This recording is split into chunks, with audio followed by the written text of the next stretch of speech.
am back for another reading of the suttas, and before I get started, I'd like to tell you kind of the reasoning behind getting into all these suttas to begin with. These meditations and poetry and background information is that I feel very lucky this year again that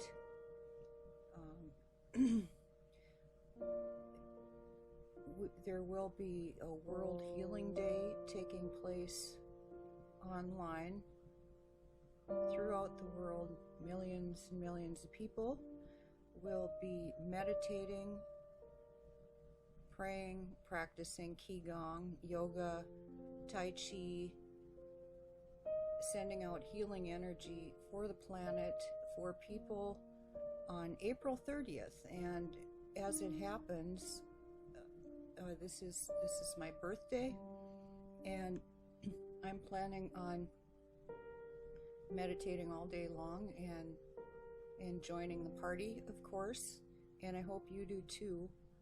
So I hope that you look it up and join us all on World Healing Day, and stick around for these attunements so that we can get our planet back in the shape that it should be, put our intentions right, and that sort of thing. Pray for people that need healing, and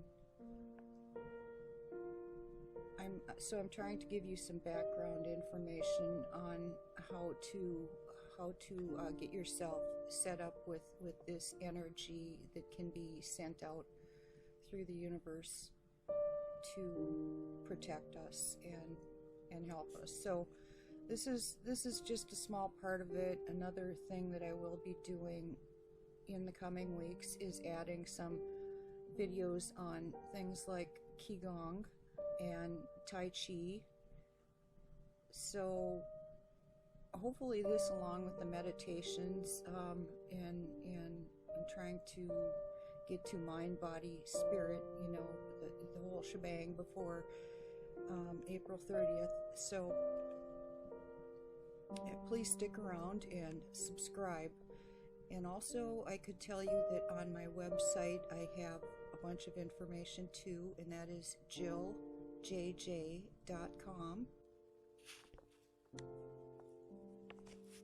I have got some new meditations for you today, and I've decided to step away from the suttas for a little bit and get into some of the sacred texts of Buddhism and some of the theory. This one that I'm looking at in particular has to do with religious differences, being a novice in Buddhism, and it's called the Ordination.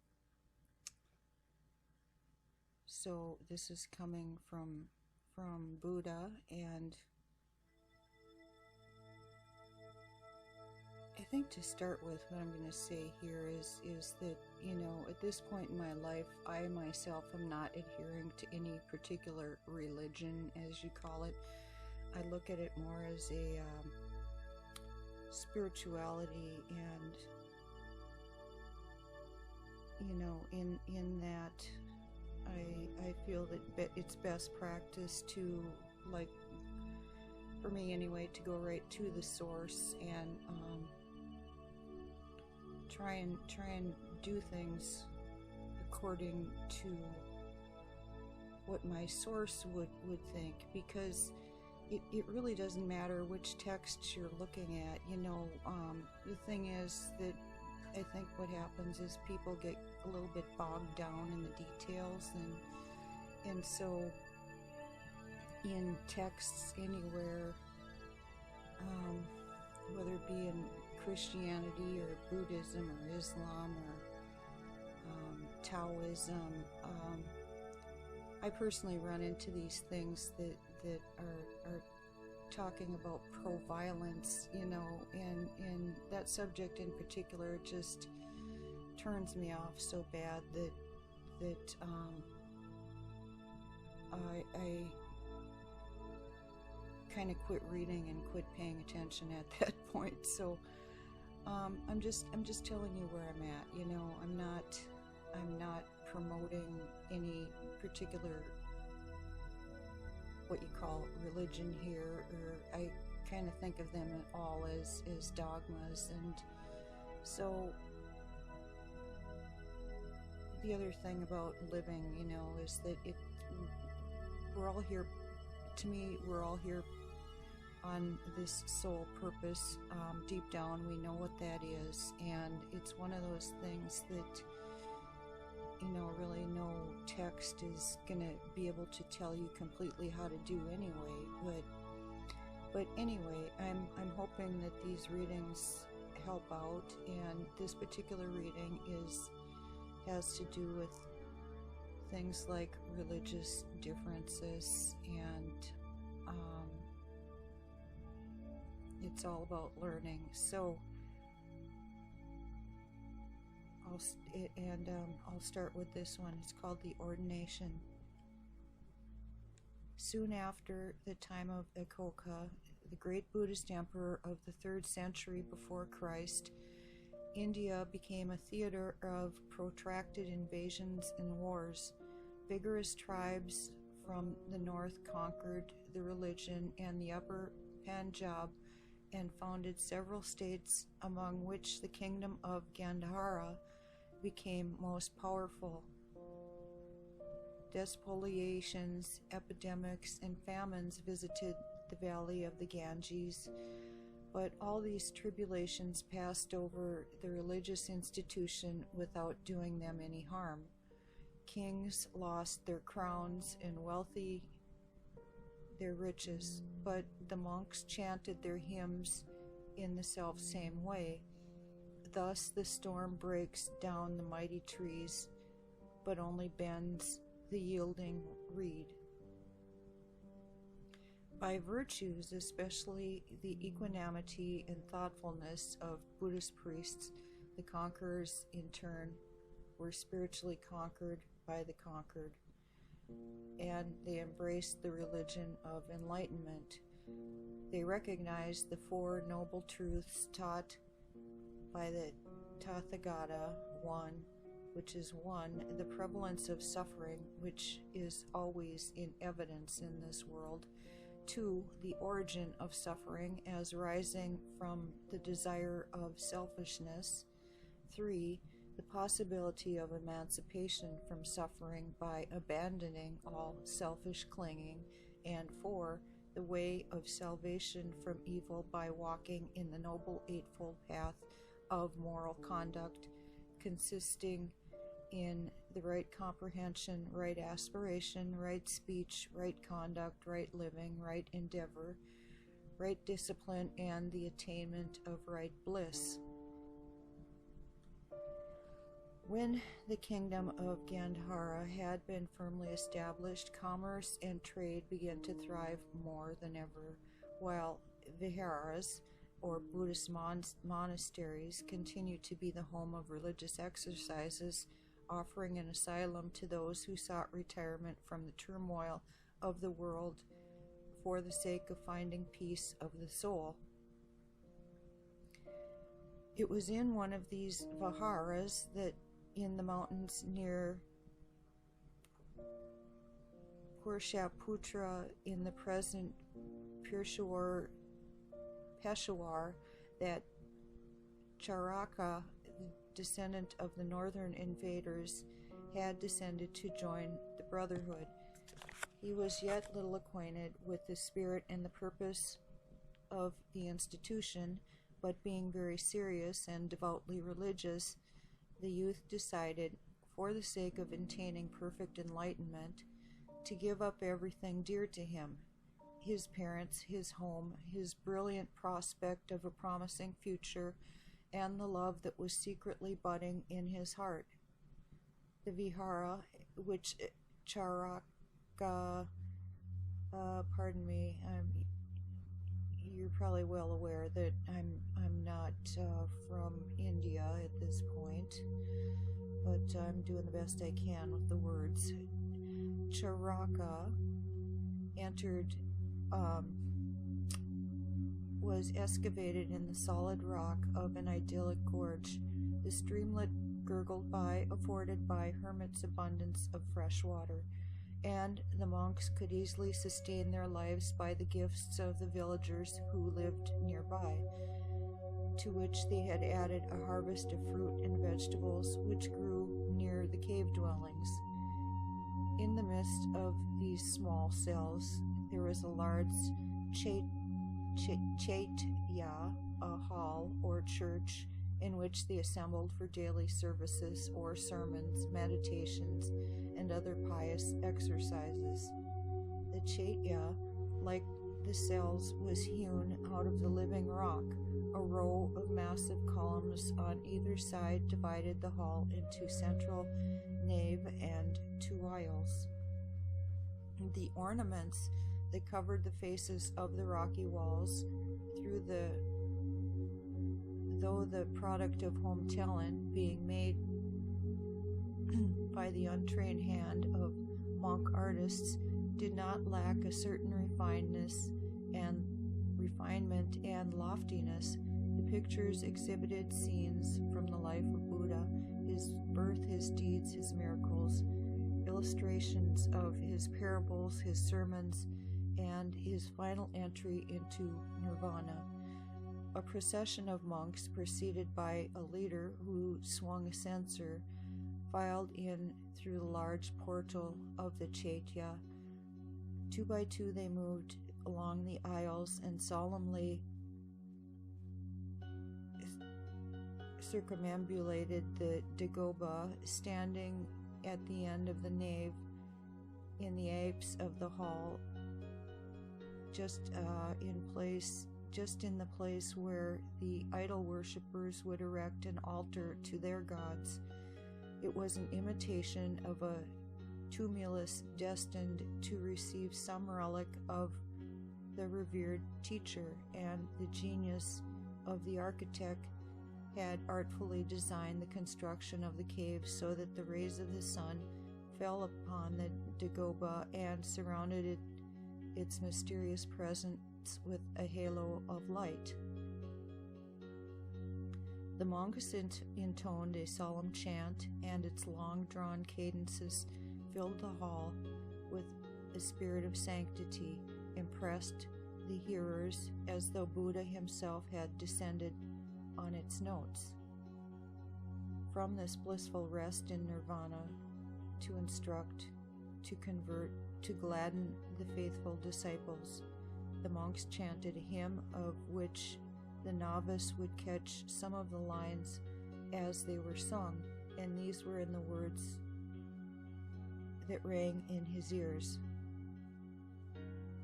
In the mountains hall we are taking our seats, in solitude calming the mind. Still are our souls, and in silence prepared, by degrees the truth to find.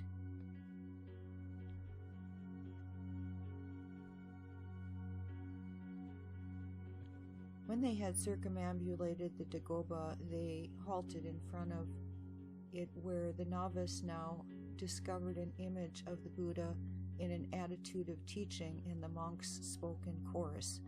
I am anxious to lead a life of purity to the end of my earthly career, when my life will return to precious trinity of the Buddha, the truth, and the brotherhood.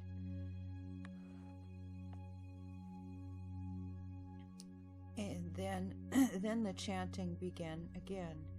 Vast as the sea our hearts shall be, and full of compassion and love, our thoughts shall soar forevermore, high like a mountain dove. We anxiously yearn from the Master to learn, who found the path of salvation. We follow his lead, who taught us to read the problem of origination. A venerable old monk who performed the duties of abbot, now stepped forth and asked the assembled brethren whether anyone had communication to make that deserved the attention of the assemblage. And after the question had been repeated 3 times, Subhuti, one of the older monks, said, "There is a young man with us who, having left the world, stayed with me some time for the sake of instruction and discipline. He is here and desires to be admitted to the brotherhood." The abbot replied, "Let him come forward." It was Charaka, and when he stepped into the midst of the brethren, the abbot viewed his tall figure with a kindly, searching glance and asked, "What is your name, and what do you desire?"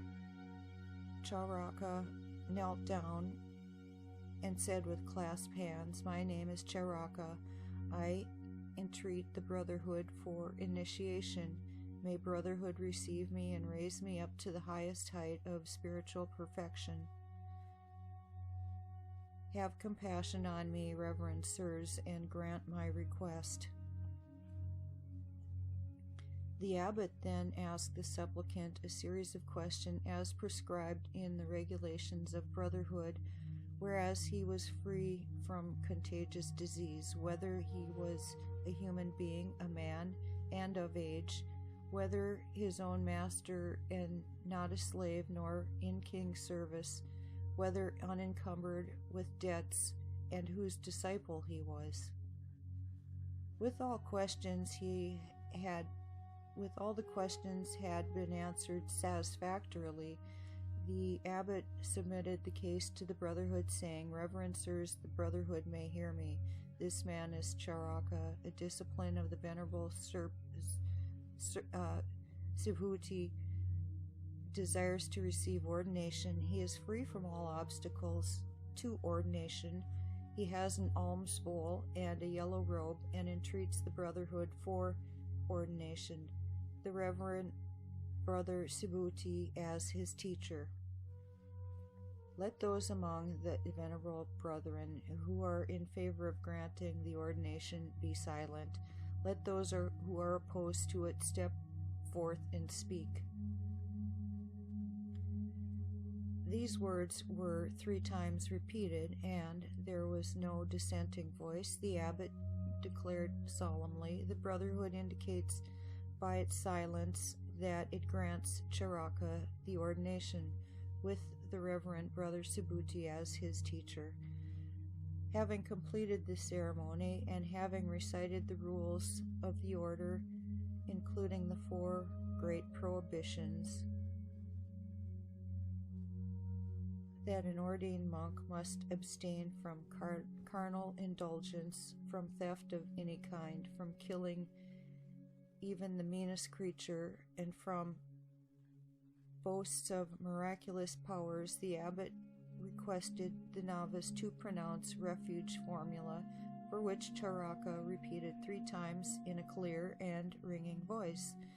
Then the congregation again intoned a chant, and having circumambulated the dagoba, left the assembly hall, marching in solemn procession along the aisles, each brother thereupon betaking himself to his cell.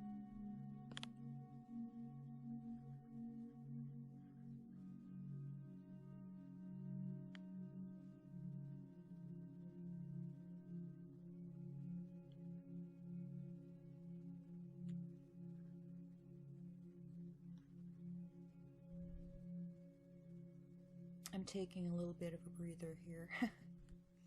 That's what we're supposed to do in Buddhism. And as I'm doing this, I'm thinking of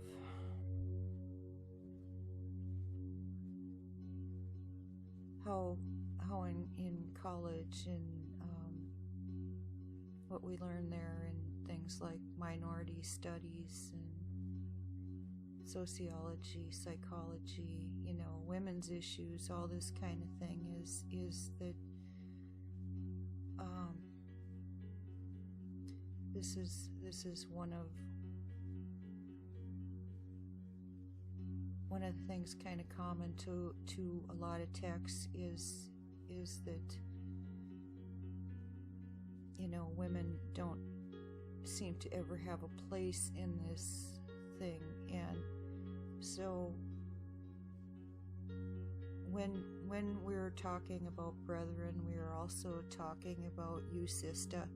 We are talking about the sisterhood also. We are talking about, you know, I'm talking about Buddhist thought here.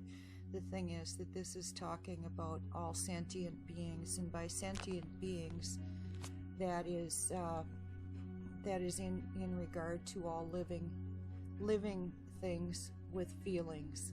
So this is not something to be taking literally. And you know, whenever somebody is talking about or hearing Buddhist philosophy, the thing is that it's not really going in any kind of a linear pattern as far as thought goes. You know, there's the right and left hemispheres of the brain, and the left tends to be much more linear and stays, okay, you could think of it as you've got a conservative side of the brain, and you've got a liberal side of the brain. And my thought on that is that God gave us a brain so that we can use both sides, and so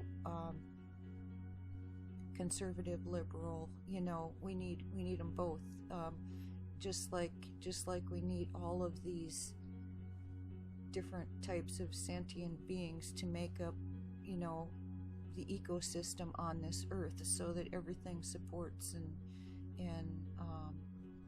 grows everything else. And so anyway, I didn't take a breath, but that's where I'm at with my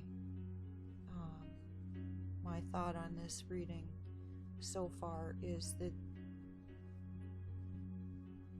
still you take the labels off of these things and look at it more globally and in a circular fashion, you know, going from left to the right side of the brain in a circle. And you know, then we're gonna start to learn something, in my opinion, but that's just my opinion. So anyway, I'm going to go on with the reading. And again, this is called the Novice. So Charaka, the novice, lived with his brethren in peace, and his senior, the venerable Subhuti, was proud of his learned disciple, for he was patient, docile, modest, earnest, and intelligent, and proved all these good qualities by the abnormally rapid progress. He learned the sutras perfectly and knew some of them better than his teacher. He had sonorous voice, and it was a pleasure to hear him recite the sacred formulas or chant verses proclaiming the glorious doctrine of the Blessed One. To all appearances, the brotherhood had made a good acquisition, but if the venerable Subhuti could have looked into the heart of Charaka, he would have beheld a different state of things, for the soul of the novice was full of impatience, dissatisfaction, and excitement. The life of a monk was so different from what he had expected, and his dearest hopes found no fulfillment. Charaka had fulfilled many beautiful sentiments from the mouth of his teacher. Some of them fascinated him by the melodious intonation of their rhythm, some of the philosophical depth of their meaning, some by truth of the lofty morality. How delighted he was with these lines: earnestness leads to the state immortal. Thoughtlessness is dreary Yama's portal. Those who are earnest will never die, while the thoughtless in death clutches lie. How powerfully he was affected by the following stanza. With goodness meet an evil deed, with loving kindness conquer wrath, with generosity quench greed, and lies by walking the truth's path.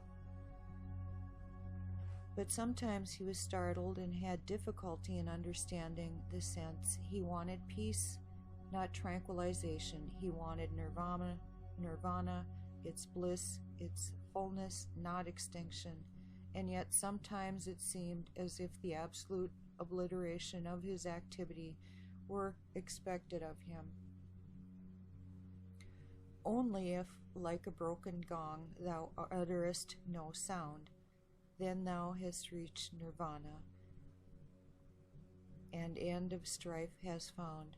Yet Charaka said to himself, it is only the boisterous noise that must be suppressed, not work, only evil intention, not life itself, the weeds, not the wheat, for it is said, what should be done, ye do it, nor let pass by the day, with vigor do your duty, and do while you may. Not life, but error and vice must be attacked. Not existence is evil, but vanity, anger, and sloth. As fields are damaged by a bane, so 'tis conceit destroys the vain. As palaces are burned by fire, the angry perish in their ire, and as strong iron gnawed by rust, so fools are wrecked through sloth and lust. What ambition was beaming in the eyes of Charaka, the venerable Subhuti thought there but one danger for this noble novice. It is this, that the brethren may discover his brightness and spoil him by flattery. Instead of freeing himself from the fetters of the world, he may be entangled in the meshes of spiritual vanity, which, being more subtle, is more perilous than the lust of the world and of its possessions. Then he recited to Charaka the lines, no path anywhere leadeth through the air. Multitudes delight in sacrificial rites. Throughout the world ambition is unfurled, but from all vanity Tathagatas are free. Charaka knew that there were fools among men considered saints who claimed to walk through the air. He was not credulous, but when told that to attempt the performance of supernatural deeds was vanity, his ambition revolted against the idea of setting limits to human invention. Man might find paths through the air as well as over water, and he submitted to sentiment only because he regarded it as a form of discipline by which he would rise to higher. So he suppressed his ambition, thinking that if he only abode his time, he would find himself richly rewarded by the acquisition of spiritual powers, which would be a blessing forever, an imperishable treasure that could not be lost by the accidents of life, and would not share the dooms or compounds which in due time must be dissolved again. He was yearning for life, not for death, for fullness of melody and a wealth of harmony, not for the stillness of the broken gong. He had seen the world, and he knew life in all its phases. He disdained loud noise and coarse enjoyments, but he had not left his home and wandered into the homelessness to find silence of the tomb. A chill came over him. He shrank from the idea of sainthood as though it were the path to mental suicide. No, no, he groaned. I am not made to be a monk.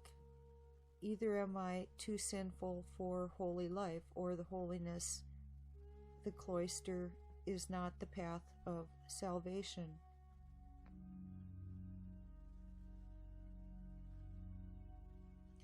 And next,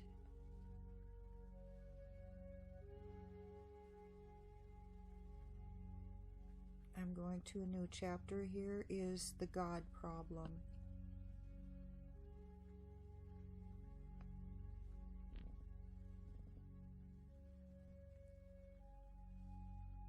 I'm going to take a short station break so that I can get a drink. My throat is getting kind of dry. And then I'll get on to the God problem.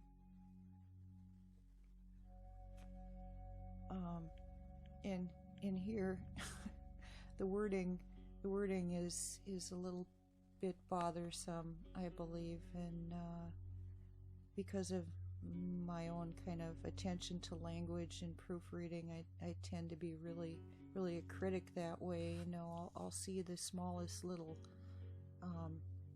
mistake, and I've actually been paid to do that kind of thing in the past, and so I'm kind of acutely aware of words and look for their meaning and the correct grammar, and I can be, you know,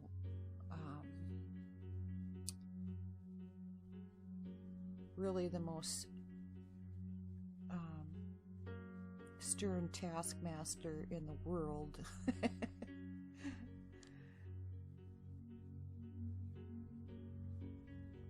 When in the end, you know, does it really matter? You know, the point is really to get your meaning across clearly. So, give me a couple of seconds here, and I'll be right back, and we'll talk about the God.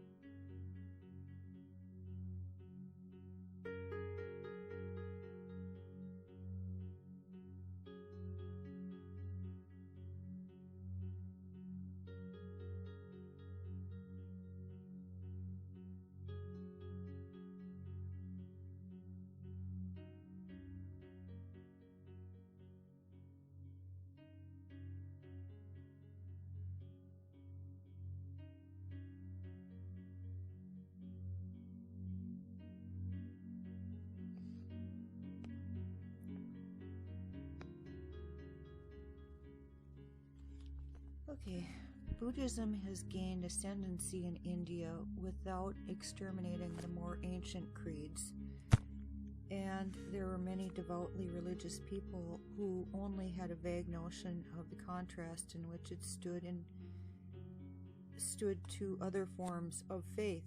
The spiritual atmosphere in which Charaka had grown up consisted of a mixture of all of the thoughts, influences, and opinions then entertained in India, but while northern gods that had been worshipped by the ancestors of the invaders in their former homes had faded from the mental vision of the present generation, the ancient deities of India had not gained full recognition. Vishnu, Shiva, and Indra appeared to them as the patrons of conquered races and were therefore deemed of inferior power. Among better educated Hindu people, philosophical ideas were spreading, and Brahma was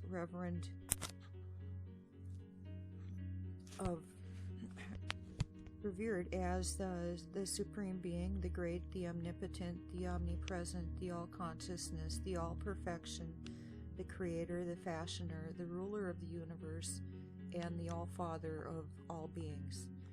With this God idea of an all-embracing personal deity, Charaka had become familiar almost from childhood. That he was greatly astonished not to hear a word about God, the Lord, or Brahma in his religious instructions. Buddha was spoken of as the teacher of gods and men. He was worshipped with a reverence which was peculiar to him.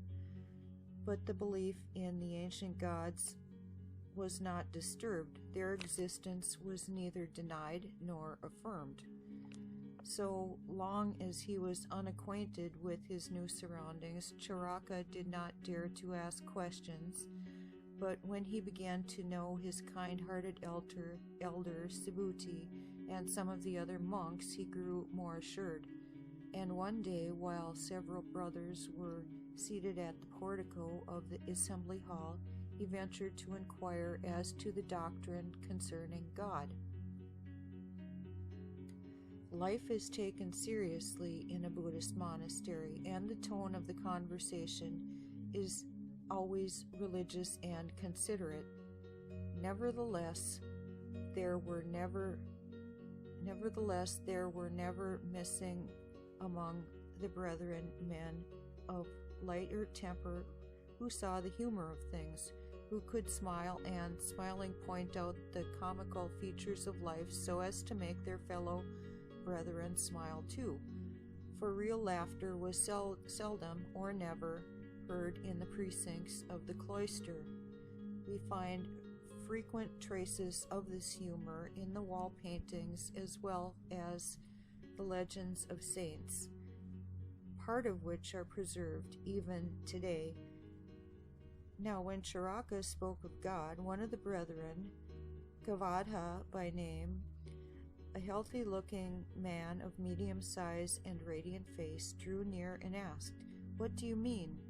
Indra, the thunderer, the Soma-intoxicated braggart hero and ruler of the second heaven, whom the people call Sakra or Vasava? Or do you mean Shiva, the powerful and terrible one, decked with a necklace of skulls, the god full of awe and majesty? Perhaps you mean Vishnu in any of his avatars as a fish or a wild boar or a wild horse." Charaka shook his head, and Kavadha continued, "Maybe you mean Krishna, the avatar of love, he who danced with all the shepherdesses at once, finding an appropriate incarnation in their favorite swains, while each girl imagined that she alone held the god in her arms?" "My question refers to no one of the gods," replied the novice, "but to God," and the emphasis in which he marked the difference showed that he felt not like joking on a problem of which was grave importance to him. "Ah, I see," exclaimed Kavada. His lip curled with sarcasm, and there was a twinkle of triumph in his eye, for the topic under discussion reminded him of a contest which he had had with a Brahmin priest, in which the antagonist had been completely worsted by his superior skill in pointing out the weak side of the proposition and holding it up to ridicule. "Ah, I see," he explained. "You do not mean any one of the several gods, but God in general. You are like a man who has sent his servant to market to buy fruit, and when the latter returned with bananas, mangoes, grapes, and an assortment of other fruit, he upbraided him by saying, 'I do not want bananas, nor mangoes, nor grapes, nor pears, nor prunes, nor apples, nor pomegranates. I want fruit. Fruit I want. Fruit pure and undefiled. Not a particular fruit, but fruit in general,' said..." I'm sorry. Yeah, I think Buddha would laugh too. "Said Shakara, 'Are you a wrangler famous in the art of dialectics, and you do not know the difference between God and the gods? I love God, but I hate the gods.'" "It is possible," cried Kavadha with a sarcastic chuckle. "You hate gods, and you love God.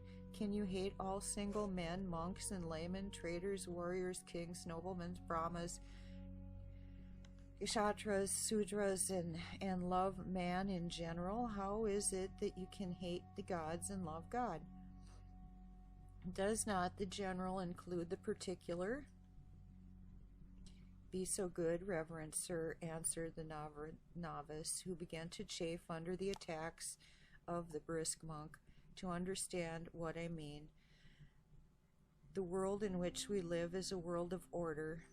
We know that there are laws to which we must submit. When I speak of God, I mean who made us, the omnipotent creator of the universe, the father of all beings, the standard of all perfection, the eternal law of life. Well, well, replied Kavada, who, though boisterous, was at the bottom of his heart good-natured. I do not mean to offend. I try to drive a truth home to you in the guise of fun, but truth is serious, and though my mode of expression may be humorous, I understand now that you are devoted to the great all-God Brahma, as the Brahmins call him, the Lord, the Creator, the ruler of the universe. But did you ever consider two things? First, that such an all-God conceived as a being, that his name and form is the product of our own imagination as much as are all the other deities of the people. And secondly, if Brahma were as real to you are as I am, he would be of no avail. Everyone must find a path of salvation himself, and Brahma's wisdom is not your wisdom, nor can Brahma, who resides in the Brahma heaven, teach you anything. Charaka did not conceal his dissatisfaction with Kavada's notion of God and said, the mere idea that there is a God gives me strength. He may be directly unapproachable or may surround us in the air as ether which permeates our bodies. He may be different from what we surmise him to be. He may exist as the cause of all that is good, wise, and true and beautiful. How shall I, in my endeavor, seek the truth? Succeed if there be no eternal standard of truth. Yes, I know, replied Kavada with undisguised condescension. It will help a youth who pursues an ideal to think of it as a being, as a God, as the great God, as the greatest God of all. Children need toys, and the immature need gods. Your case reminds me of a story which was told when I was in my younger years and went out, not unlike you, in search of the truth. Tell us the story, exclaimed one of the younger brethren. And Kavada said, if I were not sure to hurt the feelings of our young friend the novice, I should be glad to tell the story, but seeing that he is a worshipper of Brahma, I had better let the matter drop. Charaka answered, I am not a worshipper of Brahma unless you understand by Brahma the first cause of all, the ultimate reason of existence, the supreme being, the perceiver of all things, the controller, the Lord, the maker, the fashioner, the chief, the victor, the ruler, the father of all beings that have ever been and are to be. If your story be instructed, I am anxious to hear it myself, even though it should criticize my belief. All further discussion ceased when Kavada showed his readiness to tell the story.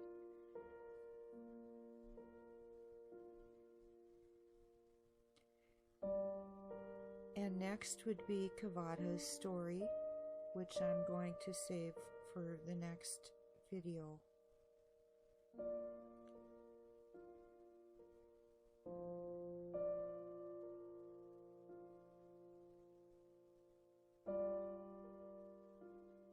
So at this point, I'm going to say, okay, we're at an end with